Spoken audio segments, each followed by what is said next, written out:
शांति बनाए रखें।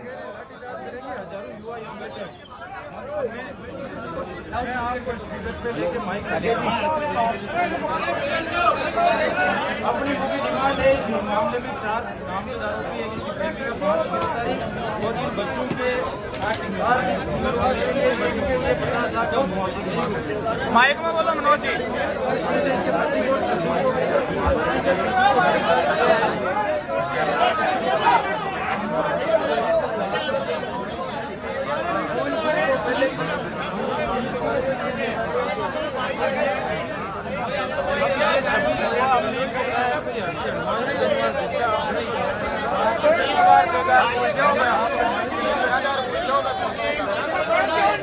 एक सेकंड सभी सुनो, चुपचाप साइलेंट हो जाओ सारे।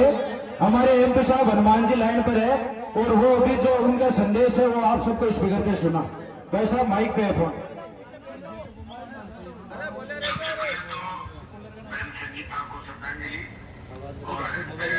लगातार जब शहीद इस बार को धरने में परिजन आए थे और नगवाड़ा चितावाघाट पर जवान स्वतंत्र माहौल गिरफ्तार की टीम आई थी। दोबारा आप लोग मेरे कांटेक्ट में थे, मैं आपके बीच नहीं पहुंच पाया, लेकिन मेरी पूरी टीम आपके साथ है और लगातार डीजीपी और एसपी और आईजी तीनों को मैं कांटेक्ट में था। मेरी 3 दिन पहले इसमें के बाद जो आपने धरना शुरू किया था उससे पहले दिन मैंने उस मामले के अंदर आप हाथ दिलाए, क्योंकि जो कैंची मिली है संगीता के कपड़ों में, तो कोई आदमी कैंची से रस्सी काट के तो कैंची कैसे रखेगा? ये बड़ा संदेह इसमें है। और मैंने कहा इनके सबको को आप गिरफ्तार करें, और भी जो लोग इन्वॉल्व है उनको गिरफ्तार करें और 304 बी के बजाय 302 की मांग करें। तो एक बार आप करें, नार्को टेस्ट कराएं इस मामले के अंदर। पुनर्वास और दूसरी जो भी व्यवस्था है वो इनको करनी चाहिए। और पुलिस ने जिससे मैं सबसे पहले तो बधाई दूंगा नौजवानों को, जीनोड़ा, कुचामन, नागौर और सीकर जिले की पूरी नौजवानों की टीम को, कि आप अपने आप ही लड़ाई लड़ रहे हो। सबसे बड़ी बात है कि सब पार्टियों को फॉलो करने वाले नौजवान एक साथ बैठे हुए किसान की बेटी को न्याय दिलाने के लिए। ये हमारे समाज की बेटी इस व्यवस्था के अंदर इस तरह हमारी बेटी अगर कुर्बानी देने लगे, इस तरह बेटी का इस्तेमाल लगे, फिर कैसे व्यवस्था लेगी? ये हम सब के लिए चिंता का विषय। मैं आपको धन्यवाद दूंगा कि आप हजारों की तादाद में लगातार पहले बड़ा आंदोलन किया।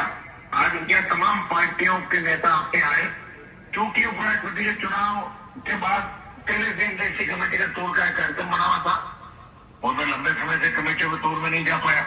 मैं आपको भी ज्यादा रहता हूँ, कुछ 3 दिन के लिए मैं बाहर आ गया और आपको भी तो उपस्थित नहीं हो सका, लेकिन कल से मैं नजर रखे हुआ हूँ, लगातार पुलिस अधिकारियों कॉन्टेक्ट में कि जो कोई बात चली थी आपके तो वार्ता की हो रही है और बातचीत हो रही है, तो परिजनों को एक कमरे में बुला कोई भी बात करे, लेकिन लड़ाई तो मेरे परिजनों में नहीं लड़ रहे हैं।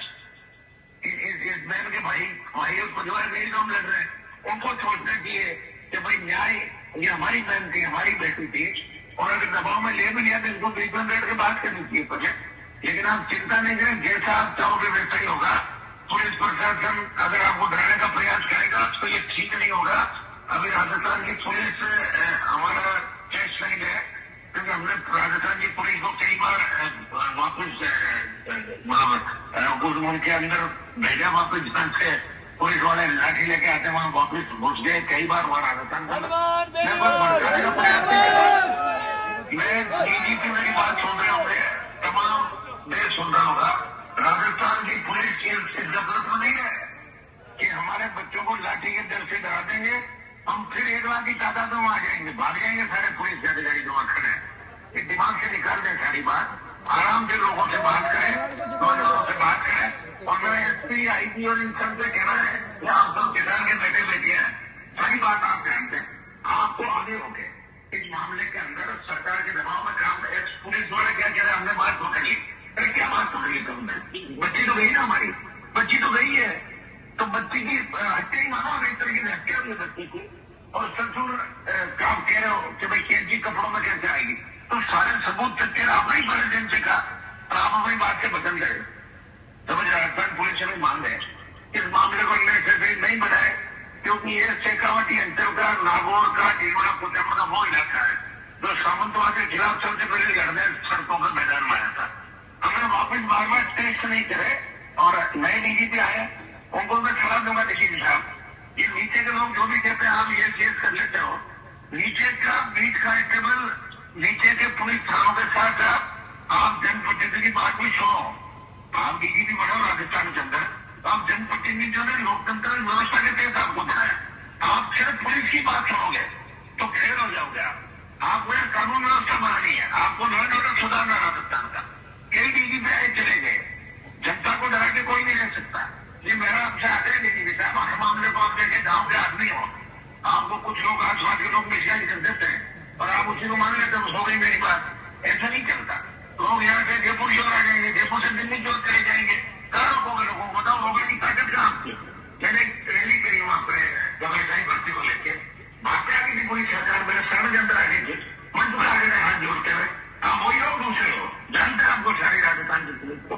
मैं कोई पुलिस के खिलाफ नहीं हूँ, लेकिन पुलिस अगर लाठी के दम पर पुलिस अधिकारी हमारे कौम के और किसान के बच्चों को डालने का प्रयास करें तो मुझे सारे कार्यक्रम छोड़ के मुझे बीच में आना पड़ेगा।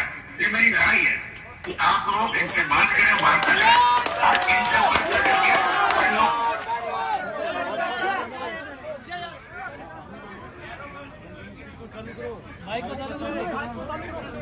पूरी तरह करेंगे तो ठीक नहीं होगा, बिल्कुल बर्दाश्त नहीं करेंगे। मैं भाइयों से ये भी कहना चाहूंगा, आप लोग लड़ाई को जारी रखें। अब मैं आपके साथ हूँ, मैं शीघ्र ही आपके बीच आ जाऊंगा। अभी की सोच रहा अंतिम लड़ाई है, फिर आ जाएंगे, 2 दिन ब्रेक देके फिर कर लेंगे। कौन रोक रहा है हमारे को? आपको जीत दिलाएंगे, 1000% दिलाएंगे। आपको चिंता करने की आवश्यकता नहीं है, 100% आपकी जीत होगी। और बहन संगीता को, इसके परिवार को, बच्चों को जो आप चाह रहे हो, पुनर्वास, मुआवजा, गिरफ्तारियां, तमाम जो मुस्लिम है, जो मुस्लिम और सारे मुस्लिम रहेंगे और आपसी के बटन नार्को टैक्स में चलाएंगे। आप निश्चिंत रहे, मैं आपके साथ हूँ। कई लोग ये भी बात करेंगे, हनुमान जी का आपके बीच नहीं आए। हनुमान जी का पहले से प्रोग्राम बना हुआ था और धरना आपने चालू कर दिया और मेरे लोग वहां पे हैं और आप सब जो बैठे हो मेरे ही छोटे भाई हो। जब मुझे लगेगा कि हम इसमें नहीं समझेंगे, मैं रातों रात आ जाऊंगा, आप चिंता नहीं करें। लेकिन कानून हाथ में नहीं लेना है, कानून हाथ में नहीं लेता। हमें लोकतंत्र व्यवस्था को जिंदा रखते हुए और सरकार को बताना कि हम लोकतांत्रिक तरीके से हम आंदोलन कर सकते हैं, जीत हासिल कर सकते हैं। निश्चित जीत आपकी होगी। मैं संगीता को न्याय दिलाए हम सबका मकसद है, या कोई राजनीतिक नौकरियां बनी स्टेट में। आप सब एक जो नारा लगाए, बहन संगीता को न्याय दो, राजस्थान पुलिस होश में आओ, भजनलाल होश में आओ, भजनलाल की हम होश में नहीं है तो महीने 2 बजे आपको भी कनेक्शन कर जाएगा।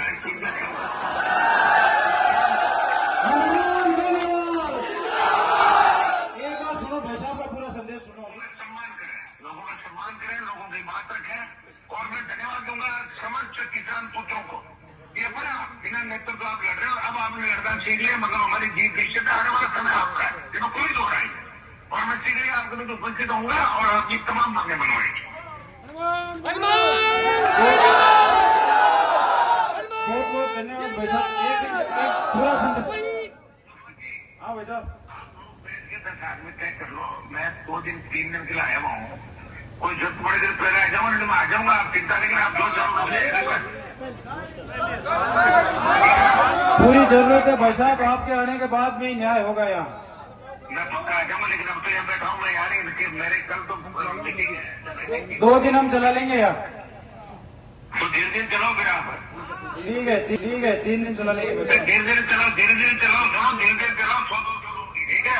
बिल्कुल भाई साहब, बड़ा जब रखेंगे मैं बता दूंगा, उस दिन बड़ा रखेंगे। ठीक है भाई साहब, बहुत बहुत धन्यवाद। अरे उससे पहले ही कर लेंगे, मैं बात कर रहा हूँ ऊपर, उससे पहले ही आए दिखा देगा। बहुत बहुत धन्यवाद। हनुमान बलिदान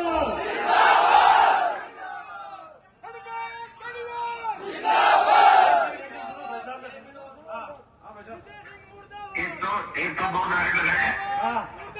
संगीता बहन, संगीता अमर है, संगीता को न्याय दो और तीसरा भजनलाल होश में आओ, ठीक है?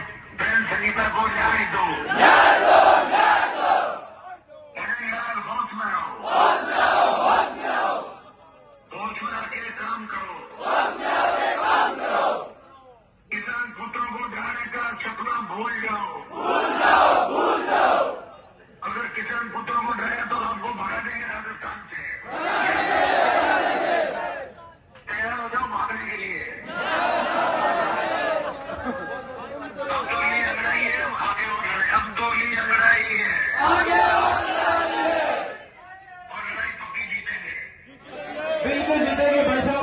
सारे युवा आपके आदेश के इंतजार में है।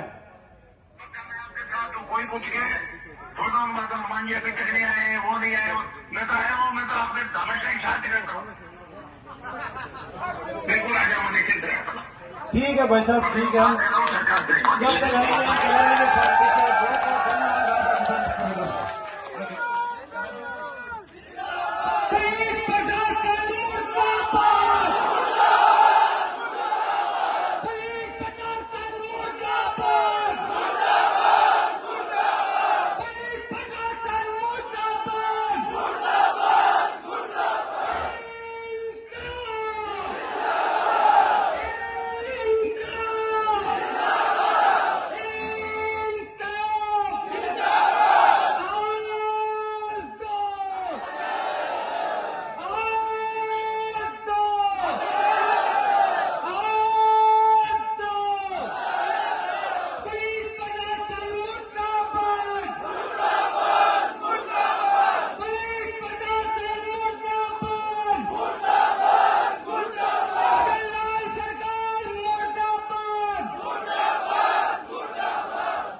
सुनो हमारी बात, अब एक बार सारे शांति से बैठ जाओ।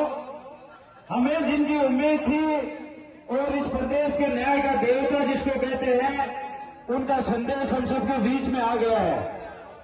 अब एक बात ध्यान से सुन लो, भाई साहब का संदेश क्या हो हम सबके समझ में आ गया। उन्होंने कहा है कि 2 दिन शांति से धरना चला लो, तीसरे दिन मैं खुद आपके बीच में आ जाऊंगा। पहली बात उन्होंने ये कही। दूसरी बात उन्होंने ये कही कि कानून हाथ में नहीं लेना है, लोकतांत्रिक तरीके से चलना है। मैं आप सबको धन्यवाद दूंगा कि इतना सब कुछ हो जाने के बाद में भी आप में से किसी ने भी अपना आपका नहीं खोया और लोकतांत्रिक और कानूनी तरीके से आप चल रहे हो। इसके लिए मैं आप सबको धन्यवाद दूंगा। भाई साहब ने ये कहा कि एक आप समिति बना लो 10 जनों की। अभी मैं, रामनिवास जी, रमेश जी, सारे लोग बैठ के 10 जनों की समिति बना लेंगे और उस समिति के अनुसार जैसा भाई साहब ने आदेश दिया उस हिसाब से अपन चलेंगे। आप आराम से बैठ जाओ। अभी हम डिस्कशन करके जो जो सक्रिय रह सके अगले 3-4 दिन तक यहाँ उन लोगों की समिति बना लेते हैं। आप आराम से बैठ जाए। अपने को किसी प्रकार की, जिस प्रकार से आदेश मिला है उस प्रकार से चलना है। और भाई साहब ने तो यह भी कहा है कि इनको दहेज हत्या नहीं, हत्या की धाराओं में और गिरफ्तार करवाएंगे। और हनुमान बलिवान जो कहता है वो करता जरूर है। तो आप निश्चित रहे।